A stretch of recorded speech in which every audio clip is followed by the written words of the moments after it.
Hi viewers welcome to mega 9 TV. Telangana ప్రభుత్వం ప్రతిష్టాత్మకంగా తీసుకున్న గద్దర్ అవార్డ్స్ మరి కాసేపట్లో స్టార్ట్ కాబోతున్నాయి. శనివారం సాయంత్రం 6 గంటలకు హైటెక్స్ వేదికగా గద్దర్ అవార్డ్స్ జరగబోతున్నాయి. ఈ కార్యక్రమాన్ని ఘనంగా నిర్వహించేందుకు ఇప్పటికే ప్రభుత్వం భారీ ఏర్పాట్లు కూడా చేస్తుంది. నోవాటెల్ దగ్గరలోని హైటెక్స్లో ఈ కార్యక్రమం జరగబోతుంది. ఇప్పటివరకు చూసుకుంటే గద్దర్ అవార్డ్స్కి సంబంధించిన అవార్డులకు సంబంధించి అవార్డు గ్రహీతలు ఎవరైతే ఉన్నారో సినిమాలు ఏవైతే బయటకు వచ్చాయో అవార్డులు అందుకోబోతున్నట్లు ఎవరి పేర్లు అయితే బయటకు వచ్చాయో వాటి వరకు కొంతవరకు ఓకే అనుకున్నా. అయితే ఇప్పుడు తెరపైకి సడన్గా ఒక పేరైతే బయటకు వచ్చింది అసలు లిస్ట్లో. ఎందుకంటే అప్పుడు అవార్డ్స్ ప్రకటించినప్పుడు లేకుండా లిస్ట్లో లేని పేరు ఇప్పుడు సడన్గా ఉన్నటువంటి అవార్డ్స్ ఈరోజు జరగబోతున్నాయి. ఈరోజు ఉదయం తెర మీదకి ఒక పేరు అయితే వచ్చింది. ఈ పేరు మీద అయితే ఇప్పుడు ఊహాగానాలు వస్తున్నాయి. అసలు ఎవరు ఈ వ్యక్తి, ఏంటి, ఇతనికి ఎందుకు అవార్డు ఇస్తున్నారు అనే దాని మీద ఇప్పుడు అయితే ఆసక్తి నెలకొంది. దీని గురించి ఇప్పుడు మనం తెలుసుకుందాం. అతని పేరు ఎవరో కాదు, పొన్నం రవిచంద్ర. ఫిలిం క్రిటిక్గా బెస్ట్ ఫిలిం క్రిటిక్గా ఈయనకు పొన్నం రవిచంద్రకు అవార్డు ఇవ్వబోతున్నట్లు కూడా ఇప్పుడైతే అనౌన్స్మెంట్ వచ్చింది. అయితే అవార్డ్స్ అనౌన్స్మెంట్ రోజు చూసుకుంటే మనకి ఫిలిం క్రిటిక్ అవార్డే లేదని కూడా చెప్పారు. అసలు ఎవరు అప్లై చేసుకోలేదు, ఫిలిం క్రిటిక్స్కి ఎవరు దరఖాస్తు చేసుకోనందువల్ల అవార్డు అయితే ఎవరికి ఇవ్వడం లేదని కూడా చెప్పారు. పుస్తక రచయితకు మాత్రం రెంటాల జయదేవ, ఈయన మంచి కవి, ఈయన మంచి విశ్లేషకుడు, ఈయనకి రెంటాల జయదేవకి ఒక కేటగిరీలో అయితే ఇవ్వడం జరిగింది. తర్వాత ఫిలిం క్రిటిక్ కేటగిరీకి సంబంధించి ఎవరు దరఖాస్తు చేసుకోకపోవడంతో అవార్డును ఇవ్వడం లేదని కూడా అప్పుడు ప్రకటించారు. మరి ఇప్పుడు సడన్గా అవార్డ్స్ ఇచ్చే రోజు ఎందుకు ఈ పేరును తెర మీదకి తీసుకొచ్చారు? పొన్నం రవిచంద్ర ఎవరు, ఏంటి అసలు? ఈయన గురించి మనం ఆరా తీస్తే బయటపడిన విషయం ఏంటంటే ఈయన మంత్రి పొన్నం ప్రభాకర్కి సోదరుడని, ఈయన లోకల్గా జిల్లాలో ఏదో సమ్ మ్యాగజైన్స్లో దేనికో రాస్తుంటారని కూడా తెలిసింది. అయితే ఫిలిం క్రిటిక్ అవార్డు అంటే ఎవరికి ఇవ్వాలి ఏంటనేది ఒక క్లారిటీ తెలంగాణ ప్రభుత్వానికి లేకుండా పోయిందనేది కూడా, అలాగే ఈ గద్దర్ అవార్డ్స్ జ్యూరీకి, ఈ కమిటీకి దీనికి ఒక క్లారిటీ అయితే లేకుండా పోయిందనేది కూడా ఇప్పుడు చాలామంది ఫిలిం క్రిటిక్స్ మాట్లాడుతున్నారు. ఇండస్ట్రీలో ఎప్పటి నుంచో ఫిలిం క్రిటిక్స్గా, ఫిలిం రిపోర్టర్గా ఉన్న వ్యక్తులు ఎంతోమంది ఉన్నారు. ఫిలిం క్రిటిక్స్ అసోసియేషన్ కూడా ఉంది. మరోవైపు తెలుగు ఫిలిం జర్నలిస్ట్ అసోసియేషన్ కూడా ఉంది. ఈ అసోసియేషన్లో లేని వ్యక్తి, అసలు ఫిలిం ఇండస్ట్రీకే తెలియని వ్యక్తి పొన్నం రవిచందర్. ఈ పొన్నం రవిచంద్ర అసలు ఎవరు, ఏంటి, ఆయనకి ఎందుకు అవార్డు ఇస్తున్నారనే దాని మీద కూడా ఇప్పుడు చాలామంది సినీ విశ్లేషకులు, అలాగే ఫిలిం క్రిటిక్స్, ఎవరైతే అసలైన ఫిలిం క్రిటిక్స్ ఉన్నారో వాళ్ళంతా ఆవేదన వ్యక్తం చేస్తున్నారు. అసలు ఎవరు ఈ ఫిలిం క్రిటిక్, మనకి తెలియని ఈ ఫిలిం క్రిటిక్ ఎవరు, ఏంటి, ఈయనకి ఎందుకు అవార్డు ఇస్తున్నారు, అసలు అవార్డే లేదని చెప్పిన ప్రభుత్వం ఇప్పుడు ఎందుకు ఈయనకి అవార్డు నైట్కి నైటే ఎందుకు ఈ పేరును తీసుకొచ్చారు అనే దాని మీద కూడా ఇప్పుడైతే చర్చలు నడుస్తున్నాయి. మనం ఫిలిం క్రిటిక్స్ అసోసియేషన్లో ఈ వ్యక్తి గురించి ఆరా తీస్తే అసలు ఫిలిం క్రిటిక్స్ అసోసియేషన్లో ఈ వ్యక్తి సభ్యుడే కాదని కూడా తెలిసింది.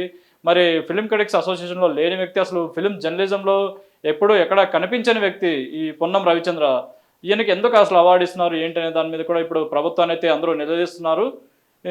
రేవంత్ రెడ్డి ప్రజాప్రభుత్వం అని, అసలు ఈ అవార్డ్స్ కూడా ఒక చాలా పారదర్శకంగా జరిగిందనేది కూడా ముందు నుంచి అయితే వినిపించింది. ఒకటి రెండు సినిమాల విషయంలో పక్కన పెడితే మిగతా అవార్డ్స్ ఎవరికైతే ఇచ్చారో వాళ్ళంతా పారదర్శకంగానే జరిగింది. కొన్ని సినిమాలకు మాత్రమే అన్యాయం జరిగిందనే మాట అయితే వినిపించింది. అయితే ఇప్పుడు ఈ film critic, best film critic award మీద అయితే ఇప్పుడు చర్చ అంతా నడుస్తుంది. ఫిలిం క్రిటిక్ అంటే అసలు ఈయన ఏ ఛానల్లో పనిచేశారు, ఏ వార్తాపత్రికలో పనిచేశారు ఏంటి అనేది కూడా ఆరా తీస్తున్నారు. అయితే ఈ ఫిలిం క్రిటిక్స్ ఎప్పటి నుంచో 30-40 ఏళ్ళ నుంచి ఉన్న వ్యక్తులు కూడా ఈయన ఎవరో తెలియదన్నట్టుగా కూడా మాట్లాడుతున్నారు. ఎవరికీ తెలియని వ్యక్తికి అసలు ఎందుకు అవార్డు ఇస్తున్నారు ఏంటి, ఈ అవార్డును అసలైన ఫిలిం క్రిటిక్ ఇస్తే బాగుండేది కదా. తెలంగాణ ప్రభుత్వం ఎంతో ప్రతిష్టాత్మకంగా తీసుకున్న ఈ అవార్డ్స్ కార్యక్రమంలో ఈ ఒక్కటి ఎందుకు, అసలు ఎందుకు తప్పు చేస్తున్నారు అనే దాని మీద కూడా చాలామంది ఫిలిం క్రిటిక్స్ అయితే రెస్పాండ్ అవుతున్నారు. ఇప్పటికే చాలామంది సోషల్ మీడియాలో కూడా పోస్టులు పెడుతున్నారు, ఫేస్బుక్లో కూడా రాస్తున్నారు. అసలు ఎవరో తెలియని ఈ పొన్నం రవిచంద్ర అనే వ్యక్తికి బెస్ట్ ఫిలిం క్రిటిక్గా అవార్డు ఇస్తున్నారు, ఇది ఎంతవరకు కరెక్ట్, రేవంత్ రెడ్డి ప్రభుత్వం దీని మీద దృష్టి పెట్టాలి, అసలు ఎందుకు ఇలా తప్పు జరుగుతుంది ఏంటి అనే దాని మీద కూడా అయితే ఇప్పుడు నిలదీస్తున్నారు. ఈ నేపథ్యంలో చాలామంది ఫిలిం క్రిటిక్స్ కూడా తమ ఆవేదన వ్యక్తం చేస్తున్నారు. తాము ఎప్పటి నుంచో ఇండస్ట్రీలో ఉన్నామని, ఎన్నో సినిమాలకు తాము క్రిటిక్గా వ్యవహరించామని, ఎన్నో విశ్లేషణలు అందించామని కూడా చెప్తున్నారు. అలాంటి ఫిలిం క్రిటిక్స్ అంతా ఇప్పుడు ఎవరి రవిచందర్, పొన్నం రవిచంద్ర, పొన్నం ప్రభాకర్ రెడ్డి సోదరుడు కావడం వల్లే ఆయన పేరు తీసుకొచ్చారని, అసలు మొదట్లో ఫిలిం క్రిటిక్కి అవార్డే లేదని చెప్పిన ప్రభుత్వం జ్యూరీ కమిటీ ఇప్పుడు ఎందుకు ఆయన పేరుని తీసుకురావాల్సి వచ్చింది? పేరు ప్రకటించే ముందైనా చూసుకోవాలి కదా. ఇప్పుడు ఫిలిం క్రిటిక్గా ఒక వ్యక్తి పేరు ప్రకటిస్తున్నప్పుడు ఆ వ్యక్తి అసలు ఫిలిం క్రిటిక్గా పనిచేసాడా లేదనేది కూడా చూసుకోవాలి కదా అనే దాని మీద కూడా చాలామంది సీనియర్ ఫిలిం క్రిటిక్స్ అయితే ఇప్పుడు ఎవరైతే ఫిలిం క్రిటిక్స్ అసోసియేషన్లో ఉన్నారో వాళ్ళు కూడా ప్రభుత్వాన్ని అయితే ప్రశ్నిస్తున్నారు.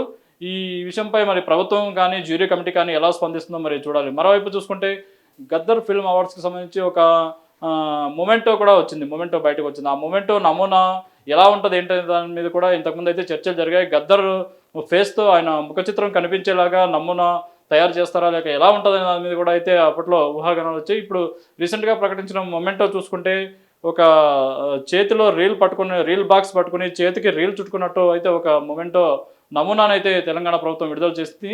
ఈ నమూనా మీద కూడా కొన్ని ఊహాగానాలైతే వస్తున్నాయి. అది రీల్ బాక్స్ అని చెప్పినప్పటికి కూడా గద్దర్ చేతిలో ఏదైతే డప్పు ఉంటుందో ఆ డప్పునే రీల్ బాక్స్ లాగా వీళ్ళు చూపించే ప్రయత్నం చేశారు. వాళ్ళ క్రియేటివిటీని వాడారు అందులో. ఎవరైతే ఆ నమూనాను తయారు చేశారో వాళ్ళు అటు అది ఫిల్మ్ బాక్స్ అని చెప్పేలాగా ఒక క్రియేటివిటీ వాడారు. అలాగే గద్దర్ పేరుకి సంబంధించి అవార్డ్స్ కాబట్టి ఆయన చేతిలో ఎప్పుడు డప్పు అనేది ఉంటుంది. ఆ డప్పుకు ప్రతిబింబంగా అలా రీల్ బాక్స్‌ని తయారు చేశారని దాని మీద కూడా చెప్తున్నారు. మరి ఈ మొమెంటోకి సంబంధించి కూడా ప్రభుత్వం ఏమైనా క్లారిటీ ఇస్తుందా ఏంటనేది కూడా మనం వేచి చూడాలి.